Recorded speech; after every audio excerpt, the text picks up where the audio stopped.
છોટાઉદેપુરના નસવાડી ખેતીવાડી ઉત્પન્ન બજાર સમિતિમાં ખેડૂતો માટેના રેન બસેરામાં ખાનગી તબીબને રહેવા માટે રૂમ આપતા એપીએમસીના સત્તાવાળાઓની ગંભીર બેદરકારી બહાર આવી। રેન બસેરા જે ખેડૂતો બહાર ગામની નસવાડીમાં શાકભાજી વેચવા માટે આવ્યા હોય તેમના માટે બનાવવામાં આવ્યા છે, પરંતુ સરકારી નિયમોનું ઉલ્લંઘન કરી તબીબને રેન બસેરા આપવામાં આવતા એપીએમસી તંત્રની કામગીરી સામે સવાલ ઉઠ્યા છે।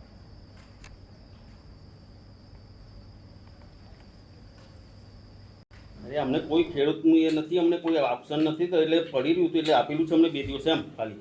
એટલે કોઈ બી રહી શકે આવીને એવું નથી, હવે રેમનગરથી આપેલું છે ખાલી આ ડોક્ટરને 2 દિવસ રહેવાનું। આખો ઘર વસવાટ કરેલો છે અંદર? ના ના, એ તો ખાલી ખાલી રાંધવા કરવાનું થોડું છે, બધું કશું નહીં। પલંગ છે, ના સુવાનું ના, છે? કશું નહીં, એ તો માર્કેટનું છે બધું, ફર્નિચર। એટલે કોઈને આપી શકાય એવું? ફર્નિચર માર્કેટનું છે બધું એમ। રેન બસેરામાં આપી શકાય? નથી આપી શકાતું, પણ અમે ને એમની માટે આપેલું છે કે અહીં એ લોકો અહીં દવાખાનું છે ને એમનું, એટલે અહીં રહે છે।